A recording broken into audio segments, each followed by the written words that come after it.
Thank you. Do we use this one? Yeah, because I don't know how to turn it on. Well, good afternoon, everyone. How are we doing today?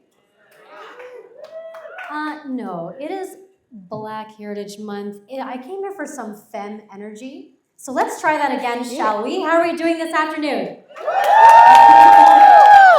I know you've been sitting down for a bit, but I'm so happy to join you today. Really honored to be here, and thank you, Dwania, for reaching out to me. Dwania and I are University of Windsor alumni. Oh, we have a few.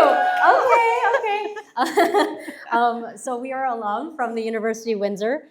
Before I get into it, I'm sitting here in the library of Mississauga, and who here lives in Mississauga or have been here for a while? Okay, so once upon a time, this is gonna date me, but I used to come to this library to study when I was a kid. But for me to look up books and take out books, at the back of the book, there'd be a little card. And every time I took out that card, we'd get a little stamp that tells you when you have to return it. And then whenever you did research, you'd have to go through these long drawers and look up cards and then go find the encyclopedia for that information. Now with AI, you just type it in and it gives you all that information. But anyway, so I'm happy, really honored to be here. This is my first time speaking at an event right here in the library where I've had a lot of memories. So it's really good to be with so many of you. Shalini was able to cover a lot of ground with you with regards to loans, how to get access to it, how it all works, which we really appreciate. I'm here, I wear 3 different hats, as you've heard. I'm not just the Minister of Women and Gender Equality, but also Secretary of State for Small Business and Tourism all across this country. So with these 3 portfolios, please keep that in mind. I know you're going to ask me questions related to funding and finance, but I want you to, if you have any questions, there are some folks who are in the gender-based violence sector. If there's any other questions, just know that you can ask me more, okay?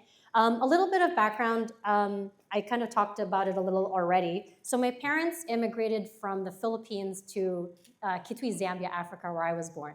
And then immigrated here the second time and uprooted their lives to Mississauga to give me and my brother the opportunity. So we were able to get a Canadian education, Canadian experience, and it's really that sacrifice that my parents did that gave me all the privilege and the opportunity that I have today. So I never do anything without making sure I acknowledge exactly who got me here. And with that, I'm very grateful to be able to serve in Parliament, 15 years of corporate banking, discovered my creative passion baking Cassidy's first birthday cake. That's my daughter.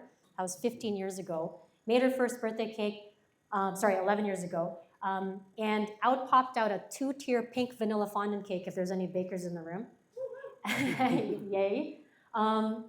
But that cake mattered so much because I was able to discover that in me, I had creative passion. Watch out. And that cake represents for me the first step in my journey to move away from being a 9-to-5 contributor to being my own boss, to be able to follow my passion and my dreams and put my brand, put myself out there. And so I did the hustle, built that business from the ground up, then eventually opened a second business, which was a Filipino fusion dessert company. And now it went from baking regular desserts to now talking about my upbringing and my memories growing up as a child. And these businesses formed something in me very important, and that's why I love entrepreneurs and entrepreneurship, especially women entrepreneurship, because when you lock in to the thing that someone in the past may have told you not to do, but when you lock into your passion and your dream, it's amazing the drive. Like I never even tracked time. I was working 9 to 5, went to bake in the kitchen, and I didn't realize it was 3 a.m. But that's what happens when you're doing something that you love and that you're very passionate about. And so entrepreneurs and small businesses, we make up 98% of all businesses in this country. That is huge. And so for me, I'm very much interested and invested in making sure we're supporting those businesses across Canada. So about 5 years ago now, almost 6, our federal government wanted to make sure that we were supporting Black entrepreneurs, women entrepreneurs. And so we worked with the Black community to make sure that we came to you and said, what do you need for support? How can we help you? So we developed the Black Entrepreneurship Program with the community, and it's been in progress now for several years, and it's helped over 29,000 Black entrepreneurs across this country. And yes, that's not small. And I've had the privilege of meeting many in my journey. I'll go into it a little bit deeper, but we recently, just last year, recommitted to $189 million again into the Black Entrepreneurship Program, which is tremendous opportunity. And I'll go into it deeper. But also for women entrepreneurs, we've already invested $7 billion. 500,000 women entrepreneurs have got help, got the funds that they deserve, got the mentorship and networking opportunities that they never had, and are building this country strong. Wow. That is called leveling the playing field. That's a playing field that didn't exist when I started. And that is why it gives me goosebumps every time I talk about these policies. They are not just policies. They have changed people's lives and trajectories for the betterment of this country. So we'll go into a little bit deeper later, but I just wanted to touch on some of the things that we're doing. And I'm sure some of you have like, okay, how do I navigate this? What do I do? So I'll go into it with Dwania. I'll ask me whatever questions she doesn't ask that are on your mind, feel free to ask it. And if there's some ideas that you have that you're seeing that you're not seeing we're providing you, also give me that feedback as well. Often when you come to these forums, it's very much like a me tell you, but you're also welcome to tell me.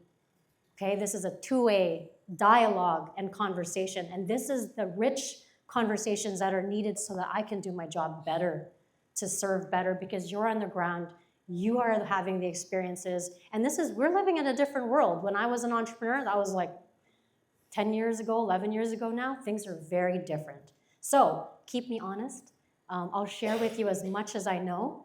And as you're writing notes, please know that we'll also share this information with Dwania later. And I'm gonna ask you to follow me on social media, not for the clout, but because I share what we're doing at the federal level, but down to so that you can understand, so that you can take advantage of it, so that you know it as soon as it comes out. Because I'm gonna be touching on a lot of things that we recently announced in our budget, and there's a lot. And I don't want anyone to miss out on those opportunities, especially women entrepreneurs. Rechie with an E.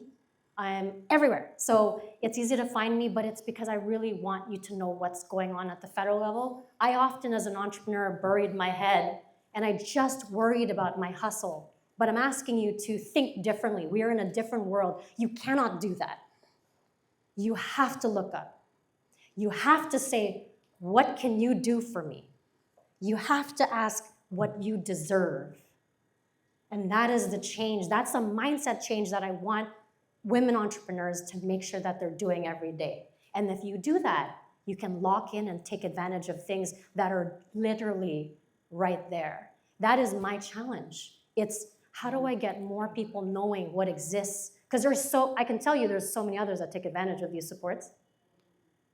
I know many more do. But we often get left out, and I'm tired of it. We are not going to get left out on the things that we deserve to grow, thrive, to support our families and our communities. So I'm a bit passionate, but we'll go deeper with Dwania, but thank you so much for having me. It's an honor. Thank you. Oh, that's awesome. Okay, so we're ready to get into it. And we're going to start at a high level, though, because you mentioned the Black Entrepreneurship Fund. What else is there? Like, what other federal programs are available for people who are trying to start, because there's some startups, grow and scale? Yeah, that's a great question. So I'm going to go a little deeper on the Black Entrepreneurship Program, because it isn't just a program. It's very unique because there's 3 components of it, and very similar. We took a lot of learning from the Women Entrepreneurship Strategy, and we said, okay, so how can we develop this? So the first aspect of it is the Black Entrepreneurship Loan Fund. So through FACE, or the Federation of African Coalition, they disperse the loans out to Black entrepreneurs. But this is dedicated funds that you can take advantage of. Often, I heard very clearly that when you go to a bank, I mean, I experienced it. You go to a bank, you hit a wall. It's just simply not made for me, you. So these programs are certainly there. You can take advantage of that. But we've also heavily invested in over 30 Black ecosystem partners across Canada. So you might have friends in different provinces. They can also take advantage of the ecosystem. They help you build your business. They'll talk you through, for example, if you want to have a networking opportunity, you can take advantage of that. What I found as an entrepreneur is I was working on an island. I'm sure some of you know what that feels like. And I was okay, I was selling my products. But where the magic happens as an entrepreneur is when you stop thinking like that and you start reaching out and realizing you have a massive network around you that you can leverage to help support you. So that ecosystem partner fund is massive because it helps you connect with others. And as soon as I started to collaborate with others, that's when my own message was amplified because there was several other people supporting me, etc. And the last piece of it is the Black Entrepreneurship Knowledge Hub. So this Knowledge Hub is really unique. It's based out of the University of Carleton, but it helps track the data from our program. It also helps tell our stories. It helps tell the stories of entrepreneurs who often don't have that voice. And we created a tool that will enable Black entrepreneurs across the country to be placed physically on a digital map. Now, what's that intended to do is as you register, you can meet, so within the GTA, let's just say you wanted to connect with someone who was in AI or in a specific field, having that map and placing you on it allows others to connect with you. And then also it's a hub so that while you get lost in all the various resources that are out there, because there's too many, it's all in one place. So now you can get access to what you need in one stop for entrepreneurs. And that is what I love about it. It isn't just about money. It's about supports. It's about connecting you to people that can help you better understand your business or how to create a plan. And then finally, it's also connecting you on a digital map. We're going to do a little bit more, so stay tuned. I feel like now that we've gone through the program the first time, I'm now in this 2.0 phase. I'm getting a lot of feedback from entrepreneurs who've gone through it the first time, and we're trying to make it better. So there's that. And then finally, on the women entrepreneurship strategy side, it is so, wow, it's really exciting just to see the energy that's out there and the supports that are now out there that are helping women entrepreneurs get the support. And mind you, I'm at the federal level, but I work very closely with my peers at the provinces and then even with municipalities.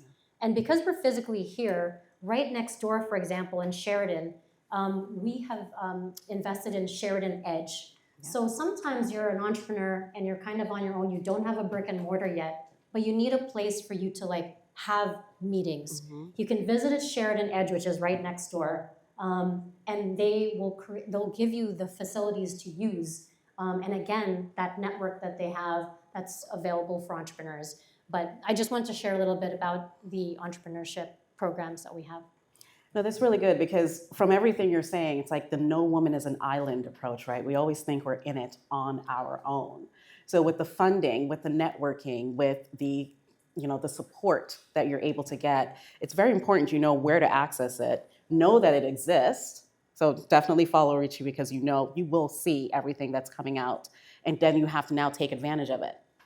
Now, on a federal level, we all still are struggling because we're here because we want to make it easier to get access to capital. Now, what other loan initiatives are more targeted that are out there? A lot of things right now are still tech-based, and there might not be a lot of tech people here. So how do we find more targeted initiatives? One of the tools we created, so when you're trying to look for something, what do? You'll either go to what is it, ChatGPT now? But let's just take Google. You'll go to Google and you'll type in something, and then you get stuck in a vortex, right? A vortex of sponsored ads and not really the type of support you need. So we created the Business Benefits Finder tool. So this tool, it's your one-stop shop. If you can actually look it up while I'm speaking. Business Benefits Finder tool on the ISED website. When you go onto it, you'll answer a very high level, a few questions about your business, really simple, what you're looking for, and then you press go. There's today on the platform 1,500 federal and provincial supports that are available today. The difference is based on what you input in terms of what type of business you have, it will tell you what is catered for your business specifically. You know what that takes away? You wasting time. And my favorite part of it is that we built it so that if an entrepreneur is hustling, super busy, you can look it up and save your work, and that will allow you to come back to it and kind of dig into each one as you have time. Because we don't all have time to sit 3 hours or 4 hours at a computer and go into the work. And it's so easy. We have websites that are there for you, easy to save, easy to look up. Honestly, it's your one-stop shop. I think the second thing I'll share, outside of the programs I just talked about, again, entrepreneurs, especially, you mentioned newcomers or new to business, we may not have the credit foundation that will get us approved for a loan. Yeah. So we created the small business financing program. This is designed in such a way that the federal government will take on 70% of the loan risk. And what that does is, if the business plan is solid, and even though you might not have a strong credit history, etc., we'll take on the risk for you so you have a higher chance. The approval rating on the small business financing program is much higher and will give you a much more solid chance of securing credit. So I just want to share that. But I think between those two things, that's going to help a lot. No, it's perfect that you shared that because it leads me to my next question. So, oftentimes we're looking at grants, we're looking at loans, and, there are amazing pitch competitions out there, and you're able to share your secret sauce at those competitions. But if you're applying for funding, what are some of the key elements that you can use to show your secret sauce? You're not often there to, like, I'm Dwania, I have this certain pizzazz, give me your money. How do I do that on paper? Yeah, I think that I get this question a lot. Often, when people approach a loan application or a grant application, they're simply filling in the fields. Mm-hmm. I need you to stop thinking of them as filling in the fields, because that's what's mandatory, right? But you have to see this as an opportunity for you to share who you are. What's your story? What have you done? What types of things can you demonstrate credibility?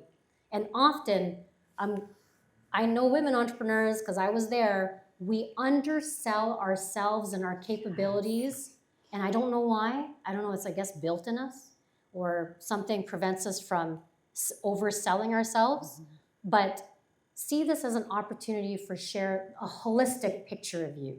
So sometimes you'll fill in the field and you think, yeah, that's it. That's not it. If you want to, I love to do this. I love to attach other things that I've done in my work. I like to attach evidence that shows some of the projects that I did or some of the initiatives I did. I'm just giving you some examples, but don't stick to the fields. The fields are the mandatory fields, but I want you to tell them your story, what makes you proud of. And maybe a lot of times these applications require referral. Make sure the person that you're referring is someone that knows you really well. And I just wanted to give some of those tips, but don't just fill out the fields. Talk about who you are and what you're most proud of, but in a way that articulates that you are trustworthy. And sometimes when you look at it from that vantage point, it won't be this cumbersome type of application kind of a thing. I hope that helps. No, it does help. You are right in that we undersell ourselves. It also depends culturally, right? How you grew up. You might feel that, as a woman, you are supposed to be in this little box and not yell from the rafters how awesome you are. But you need to leave here knowing that you're going to find your secret sauce and you're going to yell about it everywhere you go. And you know what? I just thought of something. When you talk to your best friend and you're talking about your business, do you see the difference in the way you talk to your best friend about your business versus a grant application? Like, you have to talk about you in a way that your bestie would I know that sounds really ridiculous, but trust me, True. it changes your frame of reference because it's very daunting looking at an application. So think of it from what would you tell your bestie and how would you describe your business to your bestie? Or even, how would your bestie describe your business, Yes, right? that's a really good one Because, too. I have one of those in this room, and every time I need a referral, I'm looking at her. Every time I need a referral, she has a folder on her computer about all of the awesome things I do. She knows things that Yeah, I it's don't true. remember. It's true. I'm serious. Find you one of those. Yeah, it's true. I mean, it's just, I don't know. We're just built. Women are just so, we undercut ourselves, and I think we really need to stop doing that. Yeah. You learned some lessons today. Now, I have a municipal-based question because Richie's my MP, okay? I'm just saying, I casted my vote. Thanks, Dwania. I sure did. What are some of the things that we can have everyone here know that they should be doing when it comes to their MPs? Like, when it comes to, can they come to your office to ask certain questions about finding space, like business space in the community? If they're looking for certain types of funding, what can they ask you? Is it beneficial for them to show up and start coming out to those community events so that you know who they are, you know their business, you know their name? That's such a good question. So I am a therapist, an immigration officer, a Dragon's Den talk host, apparently sometimes. No, I mean, and it's true. I mean, so if you live here in Mississauga Center, your MP is Farah South-Sud. If you're, Peter Fonseca, Charles Souza, Ikra Khalid. So, and Ikwinder Gahir. So if you're in the Mississauga area, it's really important for you to connect with your MP. And again, like, whenever I have a woman come into my office, I'm like, thank you so much. I'm like, thank you for showing up and asking questions. So anything federally, so if it's IRCC, the Canada Revenue Agency, all the federal entities, absolutely, we're there to support you. But oftentimes your local MP office can direct you to different resources, even housing related. I get questions about housing. I'm trying to get on a list. And often if you don't know where to go, my office is so happy to navigate people to the right person. I love to do that because if I'm your stop, if I'm the person that can help you direct you somewhere, I will do that. Building that relationship with your local member of parliament is very important. Any time, actually any of your level, and it could be your councillor, it could be your, your provincial member of parliament. Like, don't be shy. This is what it's all about. Really showing up, bringing in your best. I think when you do that, it's really, and maybe just at the municipal level, if you are a retail business, you have your local business improvement associations. Guess who I barely see there, folks? You have business improvement associations who you can meet, and they can help support your business amongst all the small businesses that are on that street. There's just so much that you can do to kind of get yourself. I think it's just a matter of expanding your mind to see what's there as well. Yeah. So make sure you go out to some of these. Pre that time in our lives we don't want to talk about, 5 years ago, I used to go out a lot to like the levees and the picnics and all that stuff. And you meet a lot of business owners and we need to show our faces there. Not a lot of women unless they're like the wives of, not a lot of people of color. So we need to go, we need to rub elbows, but we also need to start asking questions because rich knowledge, right? You have all of the knowledge that you're trying to give to us, but we need to make ourselves present to receive it. Now, in terms of collaborations, when it comes to federal and municipal collaborations, what are some programs that are out there that some of us need to know about? I mentioned a few. I think it's really, in Toronto and Mississauga, we're really lucky. We have one of the strongest municipalities within the Peel region. Within Peel region, they have offices located here on site, actually not too far from here, their offices. they have so many also programs available for women entrepreneurs. And again, going to the Peel Region website, they host a lot of events. I think this is just an awareness building. MK's here from Canadian SME Magazine. By the way, he's just chilling at the back. Yeah. I'm putting you on the spot. If you're not following Canadian SME Magazine, it's probably good for you to start doing that. Yeah. They have everything from a podcast and from a magazine that tells stories about entrepreneurs. And I really want to thank them for amplifying the she and her and all the women entrepreneurs as well. And they also award SMEs across the GTA for all the work they do. So thank you for being here. In case you want to connect, you can go stalk them after this. I know, we just got off the phone yesterday, so it's really good. Does anyone have any questions before I jump into my next one? Related to the funding? Yes. So it's DEF, right? The Black Entrepreneur Funding? Yes.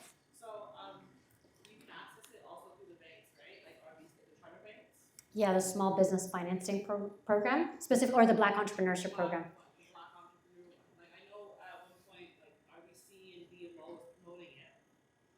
Those are separate, They're separate? 100%. Okay, because I was having a lot of like, I guess, process issues. It took a long time to get This is totally separate. Okay. Yeah, they have their own programs. I mean, look, I'm a former banker. I will not tell you to not go there either, because any opportunity is any opportunity. So banks will target as well and have their own programs. This is the Federal Black Entrepreneurship Program. So if you go to my Instagram, you'll see the very last post that I have. If you want the information DM to you right away, just go to that post that says the $250,000 loan. In the comment, just put B, capital E, capital P, and you'll automatically get a text. Like right now as we speak. Yeah, it's easy. Say that again. Oh yes, in the last Instagram post, you'll see it. It says the $250,000 for the Black Entrepreneurship Program. Just click comment, type in capital B, capital E, capital P, hit enter, and you'll get a text with the information instantaneously. Okay, you're going where to go? Go to her Instagram. Instagram, Rechie Valdez. Yeah. Okay. Got it. Sure. You did mention that you're looking at ways to make the funding better. Like, how are you measuring that? Like, what metrics are you guys using, or what are the issues that you feel like you have to make it better? Yeah, so actually that's a really good question. So the CEO of Faces, Tiffany Callender, I just met with her 2 days ago. So her and I meet regularly to talk about the feedback I'm hearing on the ground, and I'll share it with her and her team. Again, because we launched it several years ago, there's been, naturally growing pains. So I give her that feedback, and she makes sure to take it back to her team. Whether it could be anything from the application process, it could be they didn't get a response. Like I get DMs and I read them all and I respond to everybody. So it's really important for me to give that kind of feedback to her team, and she takes it back. And as far as the funding, what's important is to know is that the funding exists, and it's designed for Black entrepreneurs. So it's there. Yeah. Any other questions? Okay. Oh, wait. There's another one. Usually these funds, and correct me if I'm wrong, they're allocated to organizations that host the funds and then issue them out, or is this a particular? That's a great question. So within the Black Entrepreneurship Program, FACE, the organization, was chosen to distribute the funding. So when you reach out to them, you'll fill out the application, they'll help adjudicate, they'll be the one to communicate with you, the updates on your loan, etc. So it's exclusively FACE that helps take care of that. Yeah. And the review process after the cycles have gone through, is there some form of review process that identifies if only certain people are getting these fundings? That is, so based on your application, when they review it, just like any other loan review process, you'll just go through their own internal process. They'll liaise with you with updates. But maybe if I take it a step back, because I know that the funds are available, people are excited. What I'll say is, if you take a step back and think about preparedness, having a business plan, if you don't already, is really important. Having a business plan in general, meaning updates on how, let's just say I'm gonna make this up, let's just say you opened your business January of 2025, and now you have a whole year to demonstrate sales for the year. When you come in to apply for the loan, make sure you know where you're at with your finances. Just be prepared. Readiness is something that is very important to me to share with entrepreneurs, because it's not just the application. How do you demonstrate that you're prepared and that you're ready? What's your vision? Where do you want to be 3, 5, 10 years from now?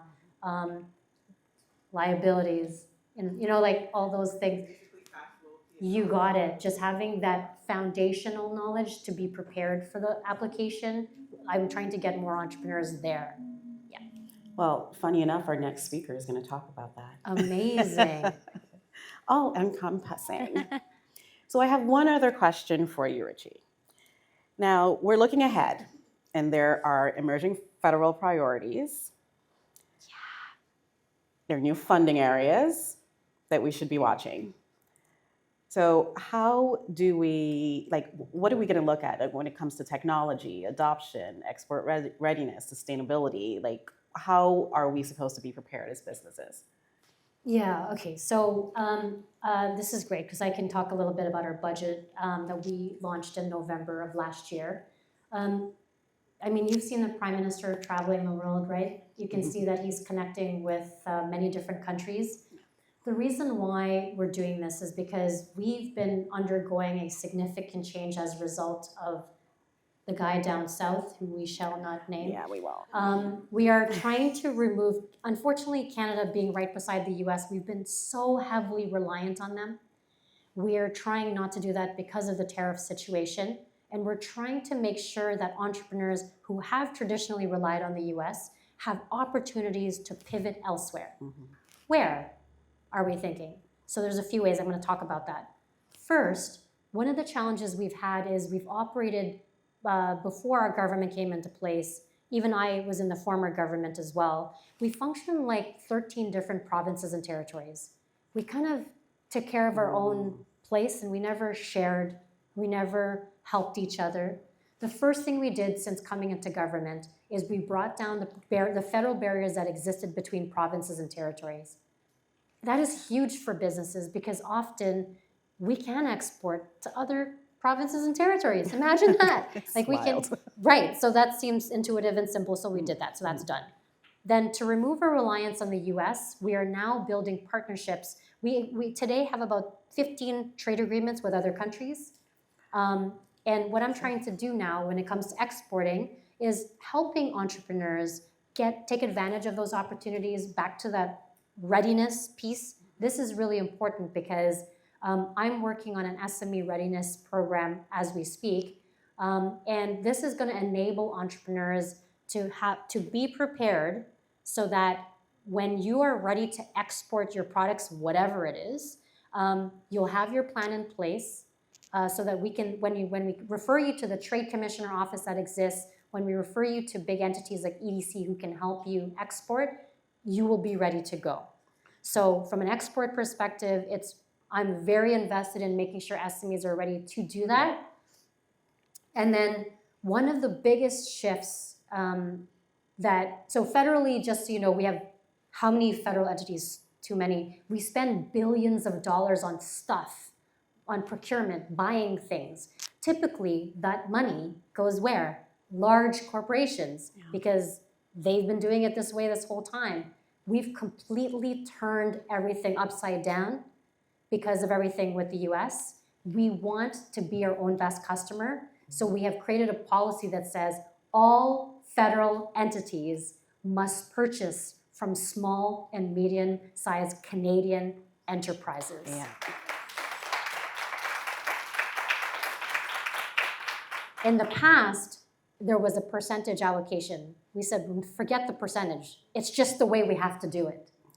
And trust me, it's a big change. It is a huge change.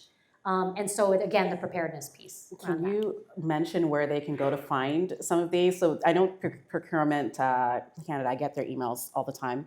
but where can they go to do these bids as small businesses? So we're in the midst of preparing that now. So that's why I said stay tuned for more, because early in the spring, when we do announce when that's available, then you can go ahead and go there. The one thing I will share with Dwania, to share with all of you, is through the Women Entrepreneurship Strategy, we've invested in an organization called RFAQ in Quebec. And ironically, they created a tool called Maya. Maya it's a tool where women entrepreneurs who have products that want to have access to bids and procurement opportunities have a tool that will allow them and a platform to have their products in one place. So I'm going to share with you, we've invested heavily. We're trying to build up the number of women entrepreneurs that are there. And this tool is also what I'm trying to push the procurement department to use, so that if they are looking for products for whatever they're trying to procure, they go there as well. So if you have products that you want to sell and bid for, that's a platform I want you to be registered in. I want you to be in, so that you can be ready for these procurement opportunities. That's a game changer. So stay tuned. It will be in your inboxes. When you send it to my inbox, you will all get it. Yeah. Okay, so we are really up for time. I would like to thank you so much for all the gems that you've dropped. And you all, please thank Rechie. Thank you. Now, we're going to take a little break. If you have any other questions or any feedback that you'd like to I'll provide, stick around for a bit. and also make sure you go on Instagram. You can see here, just go to Rechie Valdez on Instagram. Is Rechie Valdez MP on No, Instagram? just Rechie Rechie.Valdez. Yeah. Rechie.Valdez on Instagram, and you will get more information there. Any other last things that I might be While forgetting? you're here, meet new people, connect, talk to Shalini, Yeah. pick brains, just keep doing more of that, and it's gonna help a lot. But I wish you all the very best in all of your futures. Thank you for making the time to come here, to do this for yourself. I know how hard it is. You could have kids, families, people pulling you in 1,000 different directions, but you've made time for yourself, and I'm very proud of that. Thank you so much. Thank you.